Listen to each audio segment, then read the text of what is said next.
Sejam bem-vindos a mais um episódio da Visão Diária da Duop. Hoje, quinta-feira, é dia 19 de março. Sempre indo direto para o que importa. Vamos lá. Ontem tivemos as decisões dos dois bancos centrais que são mais importantes para a gente aqui no Brasil, tanto o Banco Central Brasileiro quanto o Banco Central Americano, o Fed. Começando pelo cenário local, ontem a gente teve um corte de 0,25 na Selic. O Banco Central iniciou finalmente um ciclo de queda por aqui, depois de quase 2 anos. Essa decisão já era o nosso cenário base aqui na Duop, obviamente depois do início do conflito, a política e a disparada do petróleo. A gente já vinha alertando nossos clientes que com o petróleo nesse nível e as indicações do Banco Central, tudo levava a crer que o Banco Central, ao invés de cair 1,5, que ele já tinha alinhado com no seu último comunicado e vinha amplamente precificado pelo mercado, com essa mudança com o conflito, tudo indicava que o Banco Central ia fazer uma leve correção no rumo, digamos assim, e levaria esse 0,25. Parte do mercado ainda imaginava que ele podia dar 1,5, mas a gente aqui já tinha alertado nossos clientes. Mas vamos lá, vamos para o que realmente importa, tá? O que esse comunicado que ele deixou ontem sinaliza para os próximos passos. E aqui a nossa visão é que o comunicado ele foi neutro com viés levemente positivo, tá? A autoridade monetária basicamente sinalizou que o ritmo dos próximos cortes vai depender fundamentalmente da evolução do conflito e, obviamente, seu impacto no preço do petróleo, tá? Mas o ponto mais importante na nossa visão, e aqui desculpa por ser um lado um pouco técnico, mas é assim que foi justamente o comunicado relativo à expectativa de inflação do Banco Central por horizonte relevante, que é basicamente o terceiro trimestre de 2027. Por que isso é relevante? Porque é justamente onde o ponto que faz o BC decidir a sua política monetária. Lembrando sempre que qualquer oscilação que o Banco Central faz na Selic, ela demora de 10 a 18 meses de realmente fazer efeito na ponta final do crédito. Então, isso mostra a importância e o porquê desse horizonte relevante. E aí, voltando a esse ponto, no comunicado de ontem, ele subiu esse horizonte relevante de 3,2 para 3,3. Mas por que isso é relevante? E por que isso é tão importante? Porque dada a piora do petróleo e do preço do diesel e, por consequência, uma bem provável piora na inflação corrente, muitos atuantes do mercado, economistas e gestores, imaginavam que ele pudesse piorar esse número, essa expectativa de inflação para frente, em até 3,5, 3,6. E ele piorou em apenas 0,10, ou seja, saiu de 3,2 para 3,3. Parece super técnico aqui, mas o ponto basicamente, com essa sinalização, o Banco Central não se mostrou muito pessimista, o que é uma coisa boa. Outro ponto bem positivo no texto é que o BC ele confirmou que ele está com um ciclo em curso. Ou seja, também tinha muitos atuantes no mercado que, de uma certa forma, tinha algum receio do Banco Central deixar claro que se o conflito continuasse, ele poderia interromper o ciclo logo nesse início. E isso não aconteceu. Então, ele citar que está com um ciclo em curso deixa entender que ele, mesmo com o conflito, vai seguir com o ciclo.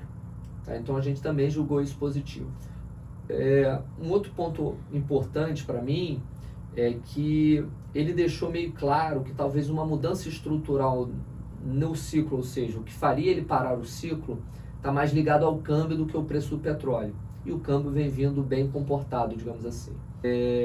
Um outro ponto que eu vou destacar positivo também foi o grande peso que o BC deu para a atividade econômica fraca.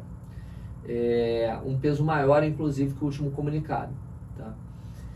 E aí vocês devem estar perguntando, putz, mas se tem tantos pontos positivos, por que você achou neutro só com leve viés positivo e não todo positivo?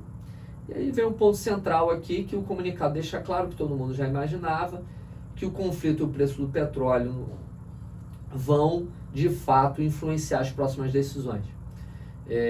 O BC deixou muito em aberto, ou seja, não deu guidance futuro, não deu nenhuma sinalização forte para o futuro, tá? Ou seja, todos os pontos positivos no fundo vão depender dessa resolução do conflito para de fato a gente voltar a ter uma queda de juros mais relevante por aqui e a gente poder de fato chegar no nível de 12, 12,5 de taxa terminal. Então, um pouquinho isso que a gente espera por aqui. E aí, para finalizar, em relação a essa parte de política monetária por aqui, nossa visão, basicamente, o Banco Central vai continuar de 0,25 se esse conflito se mantiver. A gente tem mais de 1 mês e meio para a próxima reunião, então tudo indica que a gente pode já ter uma resolução desse conflito, pelo menos na nossa opinião aqui. E se isso acontecer, se de fato o conflito for encerrado, tudo indica que o Banco Central vai de meio na próxima reunião. Agora para a segunda notícia importante do dia, a gente vai aqui sempre tentar trazer 1 ou 2 notícias no máximo e as suas nuances de como isso vai impactar os investimentos. Falando da segunda notícia do dia, basicamente a gente está falando do Banco Central americano. Ele manteve os juros estáveis ontem em 3,5. Basicamente, o que eu acho que acabou mexendo mais com o mercado não foi nem, obviamente, a decisão, que era amplamente esperada, e nem o próprio comunicado curto da decisão, mas eu acho que acabou mexendo mais com o mercado foi a entrevista do Jerome Powell logo em seguida da decisão. Eu confesso que eu não vi esse discurso tão forte quanto boa parte do mercado viu. Achei um discurso neutro. Eu acho que, na verdade, eu acho que o mercado imaginava um pouco que ele fosse ter um tom mais brando, um tom justamente para jogar um pouco de água fria para quem estava com certos receios de uma política monetária mais forte. E isso não aconteceu, realmente ele não jogou de água fria, ele não teve um tom mais brando. E aí eu acho que, de certa forma, o mercado reagiu a isso. As curvas lá vinham precificando de 1 a 2 quedas para esse ano, quedas no final do ano. O mercado já foi para uma queda, inclusive foi a sinalização do Fed lá. Para mim, eu estou com uma visão que, basicamente, pelo cenário do conflito e pelo tom mais firme do Fed, pode ser que nos próximos dias a gente veja o mercado caminhando basicamente com a curva toda de manutenção de juros por lá esse ano, principalmente porque a gente tem uma pitada recente de uma inflação, saiu o PPI na semana e já vinha com alguns outros dados de inflação piores na margem. Então eu acho que a tendência é a gente ver um pouquinho uma curva de juros com uma mudança caminhando para uma manutenção esse ano. Eu acho que, para fechar aqui, a gente tem conversado muito com alguns clientes sobre o cenário geopolítico. Obviamente que traçar cenário em guerra, em momentos como esse, são de fato zero trivial, né? Difícil você conseguir entender de fato como o dia após dia da guerra, quais são as consequências que vão acontecer e de fato tentar fazer alguma previsibilidade, ter alguma previsibilidade do conflito. Mas a gente costuma aqui, eu acho que parte do exercício de quando você tenta traçar cenário, entender como isso vai se dar nos investimentos, é você tentar, pelo menos do lado de cá, a gente tenta sempre entender os incentivos de quem está tomando as decisões, né? E eu escrevi até recentemente um artigo no LinkedIn e, na minha visão, o incentivo para o Trump ele é todo para esse conflito não durar.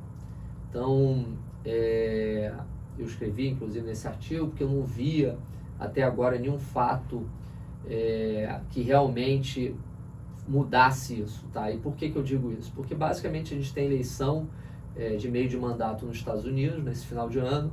É sabido que o eleitor americano, que a população americana é contra ver tropas americanas em solo. Também é sabido que você construir uma narrativa de vitória com uma guerra mais longeva é mais difícil que construir uma narrativa de vitória com uma guerra mais curta. O cenário agora todo ele é muito propício para se construir uma narrativa de vitória. Basicamente, boa parte das lideranças do Irã foram mortas. Então, assim, no fundo, o que o Trump deseja é ter um storytelling, ter uma narrativa vitoriosa para ele, muito mais do que, de fato, caiu o regime ou qualquer coisa no estilo. Então, para a gente aqui, tudo indica que ele vai conseguir criar essa narrativa. A gente acredita que é um conflito e a gente falou isso lá atrás e continua acreditando que é um conflito com característica muito mais para 2 meses do que para 1 ano.